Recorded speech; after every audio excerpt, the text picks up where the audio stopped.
Welcome to Brother Miller's Notes. I'm so glad you're with me today as we look at sections 85 to 87 of the Doctrine and Covenants.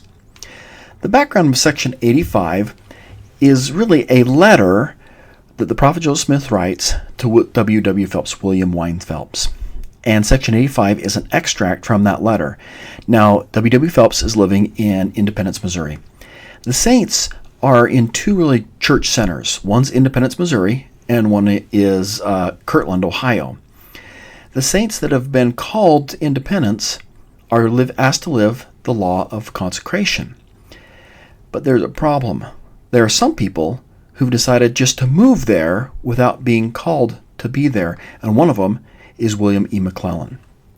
He's moved to Independence, Missouri without being asked. And when he gets there, everybody else is living the law of consecration, but he decides he's not going to. Maybe a little bit above it. There's a little bit of issue of I'm a little bit better than this, maybe a little bit of selfishness. He chooses to purchase some property, puts it in his own name. And so he's trying to get the best of both worlds. And section 85 starts off with referring to him and a few others when the Lord says, "It is the duty of the Lord's clerk, whom he hath appointed, to keep a history and a general record of all things that transpire in Zion, and of all those who consecrate properties," which Brother McClellan had not, "and receive inheritance legally from the bishop." It's not just that, the property issue. The law of consecration really requires a consecration of the heart, which is the next verse, and also their manner of life, who they are, how they're acting, their faith in Jesus Christ, and works, and also the apostates who apostatize after receiving inheritances. It is contrary to the will and the command of God that those who receive not their inheritance by consecration, agreeable to his law, which he has given, that he may tithe his people to prepare them against the day of vengeance and burning, should have their names enrolled with the people of God. Kind of in short, in Independence, Missouri, we want to have people living the law of consecration, doing it the right way, showing their faith, showing their works. And then there's a phrase, this is verse 7, that catches a lot of people throughout the history of the church. "And it shall come to pass that I, the Lord God, will send one mighty and strong." Now, there have been several in church history who have felt that this is a prophecy about them, that they are the one mighty and strong. And you can go through church history and you start naming names, but they believe that the prophecy is about them, that they will hold a scepter of power in their hand. They'll have their power over the church, clothed with light for a covering, whose mouth shall utter words, eternal words, whose bowels will be a fountain of truth. And here's the purpose. This individual, this prophecy, is they're going to set in order the house of God. Now, even though there's been many who have claimed that they're the one mighty and strong, and every once in a while you get somebody who goes up to the first presidency and says, "Hey, this prophecy is about me, and I'm going to tell you, and I'm going to set the church in order, and the first presidency in Quorum 12, I'm calling you to repentance." That doesn't really jive with what the Lord has intended. In 1905, the first presidency said, we got to write an explanation about this. So an inspired explanation, they gave, there's two possible readings of that verse. It could have been Bishop Edward Partridge. He was in Zion 1832. He was the Lord's choice to implement the law of consecration. And then he said, the first presidency said, "Let the Latter-day Saints know that he will be," this is the second case, "will be a future bishop of the church, who will be with the saints of God. He will be designated by the inspiration of the Lord, and will be accepted and sustained by the whole church." Likely, we kind of lean towards that one, that this really is somebody who the Lord is going to appoint to maybe be back in that same area. The first presidency, Quorum of 12, will be in unison as this individual is appointed. The Lord's not going to do anything in his church without order. And so it's going to come through those prophets, seers, and revelators that this prophecy will be one day fulfilled. And then the next verse talks about people who are the ones that think they're mighty and strong but really aren't. And they want to be able to say, okay, leadership, whoever it is, sister leaders or brother leaders of the church, I know a little bit better than you, and I'm going to steady what you're doing. I'm going to steady the ark. It's referring to the Ark of the Covenant. And a little history lesson on this. I don't know how many of you saw, I think it's like years ago, Indiana Jones, and they are the Raiders of the Lost Ark. And I remember just watching that movie, being enthralled, and I went home that night and learned all I could about the Ark of the Covenant. I guess one of the things I did learn is, where is it now? It's in some big warehouse. Yeah, we're all kidding. But the Ark of the Covenant was the tangible object that represented the throne of God. It was the intersection between earth and heaven. It was located inside the Holy of Holies. Now, the tabernacle that was built in the time of Moses consisted of an outer courtyard. And in that outer courtyard, you'd have the altar of sacrifice, where you'd sacrifice lambs as one. And then there was a lever it was a ritualistic cleansing. That's what they do in the law of Moses. You go there to be cleansed. You dip yourself. In the holy place, now this is an ascension, you would go in and there would be the sacred lampstand. That's the menorah. 7 different candles were there, and they were lit. The table of shewbread had unleavened bread and wine on it.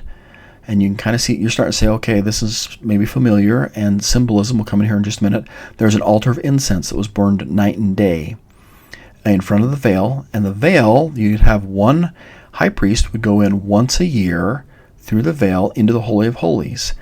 And in the Holy of Holies, you had the Ark of the Covenant sitting there, which represented the presence of God, who would sit in between the 2 cherubim.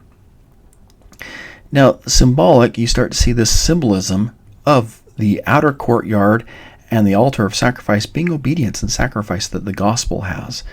And then there is ordinances that are meant to cleanse, baptism, remission of sins.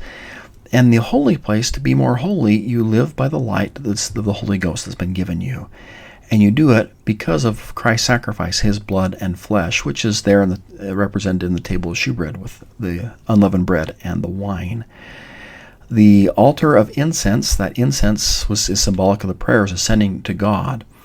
And you always have to remember that there is an angelic guidance or protection that surrounds and helps us get into the presence of God.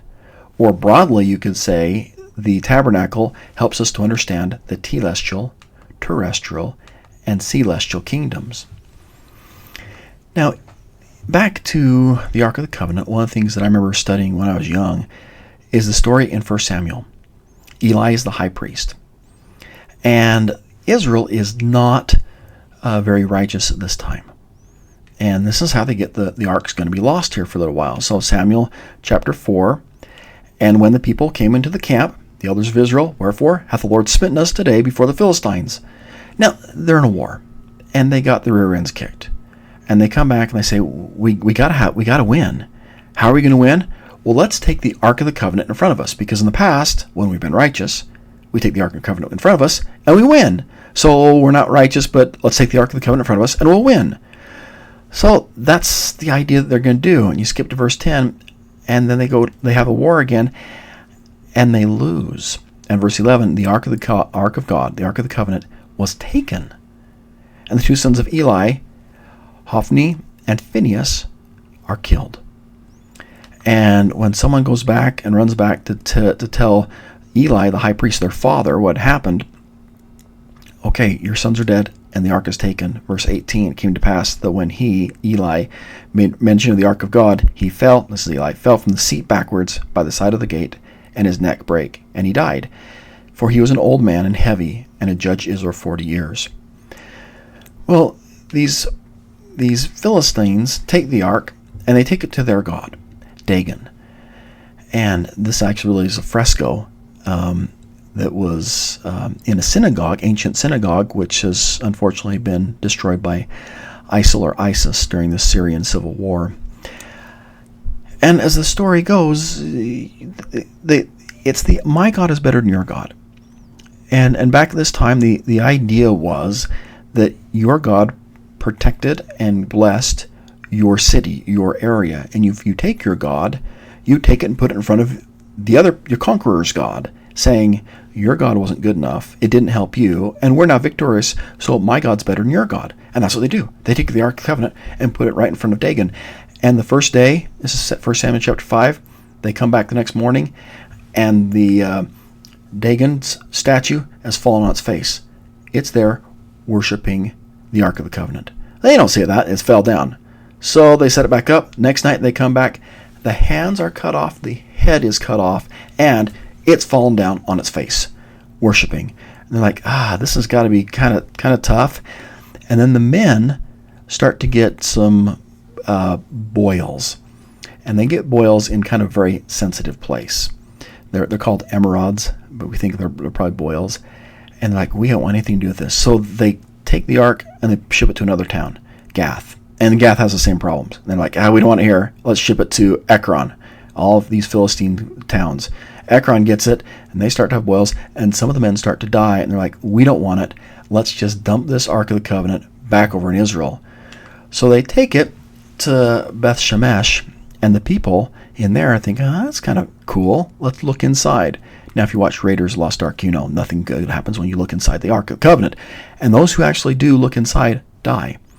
And then they go, and that's chapter 7 of 1 Samuel, they get the ark, and they take it to the house of Abinadab. And just think about, if the Ark of the Covenant is dropped off at your house, where would you put it? I mean, there's part of me that would say, put it in the front room, let everybody see, right? And there's part of me that says, no, put it somewhere where it can be by itself. And how much time would you spend studying about it if the Ark of the Covenant was dropped off in your home? I mean, wouldn't you want to know everything about it?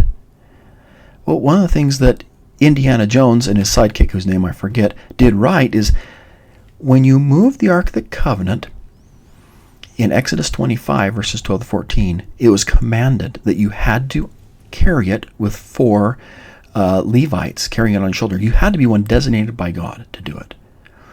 And even in that, in Numbers chapter 4, only the sons of the Koth family could actually carry it. It wasn't just anybody, any Levite or any Israelite.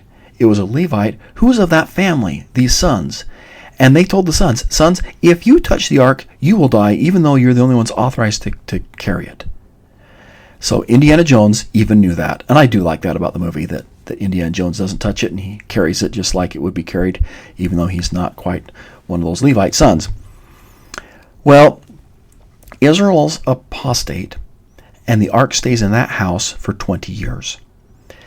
And then Samuel institutes a spiritual reform, or calls people to repentance, and that's 1 Samuel 7. And Samuel spake to all the house of Israel, saying, if you do return to the Lord with all your hearts, then put away the strange god and Ashtoreth among you, and prepare your hearts unto the Lord, and serve him only, and he will deliver you out of the hand of the Philistines. And then we kind of skip to 2 Samuel 6, where David is now becoming king. And he gets everyone together in verse 1, and they say, hey, let's get the Ark of the Covenant and bring it back to where it should be in Jerusalem. And we want to bring it into the temple. So they go and get it. Now, going back, in the scriptures it says there's only specific people who are authorized to do it in a specific way. But that's not the way they choose to do it. They, verse 3, set the Ark of God on a new cart. They don't want it, to be dirty, brand new made for it, and brought to the house of Abinadab that was in Geba, and Uzzah and Ahio, I don't know if I got the pronunciation's correct, the sons of Abinadab drave the new cart. And you just think about it, for these two sons, they are driving the cart. The cart's been in their house for 20 years. And you would think in those 20 years they'd learned a little bit about the Ark of the Covenant. But they seem to treat it very casually. They've grown up with it all their life, and it's kind of like, we've had this all along. And they treat what should be reverenced and sacred casually. And you think, how can we, maybe I'm jumping ahead, but how can we not do that in our lives? Not treat things that we have all around us that are maybe common, take it for granted and treat it casually. Well, you probably know the story here. And when they came to Nahum's threshing floor, Uzzah put forth his hand to the ark of God, and he took hold of it, for the oxen shook it. I don't know, the cart hit a pothole, the the oxen stumble. And you got to remember that this is the symbol of God's presence. It's given to Israel. It's placed in the Holy of Holies. Not only the high priest was allowed to come and approach it, not touch it. Uzzah's approach to the sacred is well intended, but he's casual in his response. He doesn't exercise faith. And maybe what may seem harsh to us, the anger of the Lord, verse 7, was kindled against Uzzah, and God smote him there for his error, and he died by the ark of God. Or by the ark of God. He should have known that this is not a casual thing. You don't do that. You don't touch it. That's been a commandment. to approach God, that's what you're doing. You're not going to approach him casually. It takes purpose. It takes faith. It takes worthiness. It takes thought and care. Now, this is from a commentary. Uzzah's offense consisted in the fact that he had touched the ark with profane feelings, although with good intentions, namely, to prevent its rolling over and falling from the cart. Touching the ark, the throne of the divine glory, and the visible pledge of the invisible presence of the Lord, was a violation of the majesty of the holy God. Uzzah was therefore a type of all with good intentions, humanly speaking, yet with unsanctified minds, interfere in the affairs of the kingdom of God, from the notion that they are in danger and with hope of saving them. And today, do we have those who fear that the ark or the church leaderships are tottering and they want to presume to steady its course? There are those who are sure that women are not being treated fairly in the church, or that they could do better in managing the church's finances. Or maybe the doctrines of the church might not be popular and they want to maybe straighten them out, and as I've heard it, they'll get it right sooner or later with the doctrine. People who are kind of like that, who want to steady what the Lord has commanded, are ark-steadiers. They have good intentions, but the best of intentions don't justify interference with the Lord's plan. President David O. McKay said this: "It is little dangerous for us to go out of our own way, out of our own sphere, and try unauthoritatively to direct the efforts of a brother." You remember the case of Uzzah, who stretched forth his hand to steady the ark. He seemed justified when the oxen stumbled in putting forth his hand to steady that symbol of the covenant, but today we think his punishment was very severe. Be that as it may, the incident conveys a lesson of life. Let us look around us and see how quickly men who attempt unauthoritatively to steady the ark die spiritually. Their souls become embittered, their minds distorted, their judgments faulty, and their spirits depressed. Such is the pitiable condition of men who, neglecting their own responsibilities, spend their time in finding fault with others. Modern-day Uzzahs have good intentions. I don't think we can ever diminish what their intentions, because they want to do good, and maybe there's somebody who's grown up around holiness and they've taken it for granted. And maybe they lack a little bit of faith, and they try unauthoritatively to direct the efforts of a sister or a brother. Maybe these modern-day Uzzahs casually approach spiritual things, and they stray away from the path of obedience to the path of good intentions. They disregard the Lord's instructions. And we can learn some lessons from him that we can apply to our life today. Don't leave the covenant path to follow the path of good intention. Unauthoritatively directing the brethren is not loyal opposition. And your counsel, your advice, does not equate to authority from God. And don't take your spiritual heritage for granted. And don't rationalize disobedience. So I guess for me, one of the questions I would think is, how do we keep from becoming a modern ark-steadier? I think from the story, and in section 85 where we're going to get this referenced, is we got to first be studying the Word of God. You got to know for ourselves what God's promised, what He's commanded. And we don't put ourselves in the place where we're going to do the wrong thing. Now, Uzzah probably never should have been there to even have an opportunity to study the ark. It should have been one of a certain specific family who had the authority to do that. And we just got to trust the Lord knows how to steady His ark, or His prophet, or His leadership, or the church. Trust Him. We need to reverence the sacred. And that's what you get in that section 85, is a reference of people who are modern-day ark-steadiers. Don't be a modern-day ark-steadier. Now, Joseph at the time is working on the inspired version of the Bible. And there's a reference to the parable of the wheat and tares. Now, I don't know if you've ever seen wheat and tares. There's a picture of wheat and tares. You can tell the difference between them. You look at different wheat and tare, you can pluck them out. Maybe that's why in the parable, the angels, they want to pluck them out. They can tell the difference. But the roots grow together. And when you pull out one, you're likely to pull out the other, because the roots become a little entangled as they're going in. And that's why you get this parable.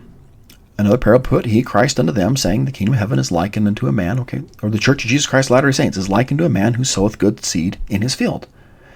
And when men slept, the enemy came and sowed tares among the wheat, and went his way. But when the blade was sprung up and brought forth fruit, then appeared the tares also. So the servants of the householder came and said unto him, Sir, did thou not sow good seed in thy field? From whence then hath it tares? And he said, An enemy hath done this. The servant said unto him, Wilt thou then that we go and gather them up? But he said, Nay, lest we gather up the tares, ye root up also the wheat with them. Let them both grow together until the harvest. And until the time of harvest, I will say to the reapers, gather ye together first the tares, and bind them in bundles and burn them, but gather the wheat into my barn. So section 86 here's this kind of a modern day application of the parable of the wheat and tares. Verse 2, the field is the world. The apostles were the sowers.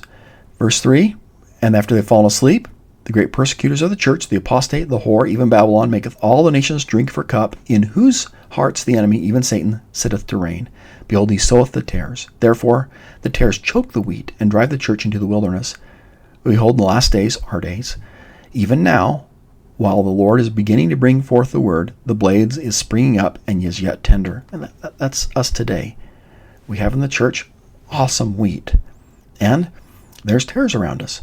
Verse 5, verily I say unto you, angels are crying to the Lord day and night, who are ready and waiting to be sent forth to reap down the fields. But the Lord said to them, pluck not the tares, while the blade is yet tender, for your faith is weak, lest you destroy the wheat also. Therefore, let the wheat and the tares grow together until the harvest is fully ripe.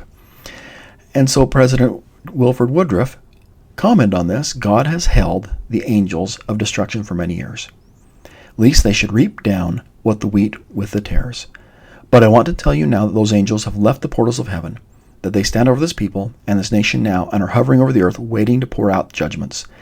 And from this very day they shall be poured out. And there will come a time when the wheat will be gathered and the tares will be discarded. And so I think our job is to keep that wheat growing and helping other people see and fulfill their divine potential. Now, just moving on. Now, this is December 1832, and in December 1832, politically in the United States of America, there is drums of war that are happening. See, the Congress had passed new laws in 1828 and in 1832 that favored northern factories over southern planters. There was a South Carolina convention that literally said, these new taxes, these new tariffs are void, and we prohibit you from collecting them in the state of South Carolina. Well, Andrew Jackson is the president, and he refuses to acknowledge this assertion of state power, and he calls out the troops. By Christmas 1832, their military confrontation appears to be imminent. And Christmas 1832, with that background, Joseph received a revelation on war. And it's a prophecy about the Civil War. Now, I'm just going to give you a little quiz about the Civil War, because this is December 25th, 1832. And so here's the quiz. Where did the Civil War begin? South Carolina. You got that. What were the years? 61 to 65. I probably should pause a little bit. I won't read the answers here anymore. I'll just read the questions. True or false? Both sides are expecting a huge bloody war. No, they thought it was going to be really, really quick, just like they were in World War I. How many people died? 625,000. I said I wasn't going to give you the answers. I'm just damn. Okay. Which nation did the South call for help? England. What war began 50 years later? World War I, with 16 million deaths. World War II is 25 years after that, with almost 80 million deaths. And there's the issue behind all this is slavery and state rights. That is section 87, where the Lord just tells Joseph Smith in 1832, verily saith the Lord concerning the wars that will shortly come to pass, beginning at the rebellion of South Carolina. Now, it's not going to happen in 1832. We're still going to wait until 61, but that's where it's going to happen. It's not going to be over taxes or tariffs, but verse 2, the time will come, the war will be poured out upon all nations, beginning at this place. Behold, the southern states will be divided against the northern states, and the southern states upon other nations, even the nation of Great Britain, as is called. They may also call upon other nations in order to defend themselves against other nations. Then war will be poured out upon all nations.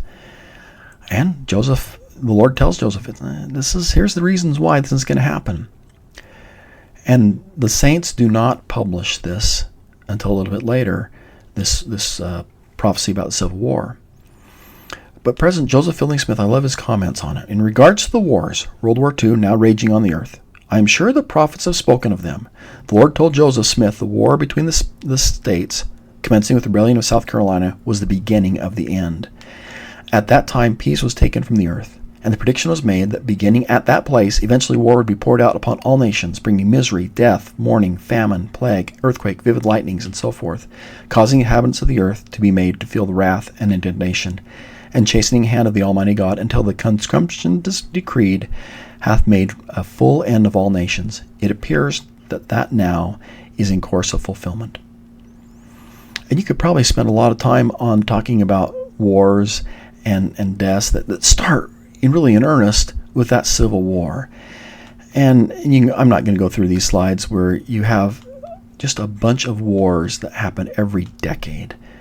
And it seems that, as we get into these modern wars, they become a war of, hey, we're going to do it for a year or two, to they become a war of all-out nation against nation, where it's not just some battle and some wars are fought in an afternoon.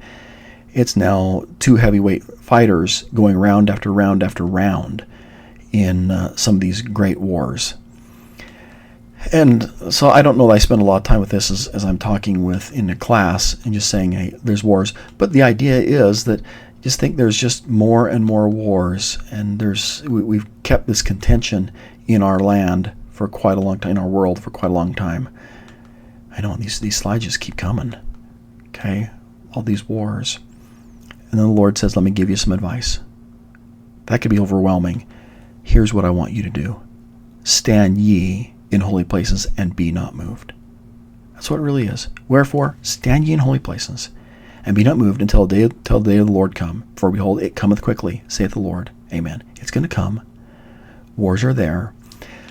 But think about what are some of the holy places that can provide us with peace and safety. And just some thought questions. How can you strive to make your heart a holy place?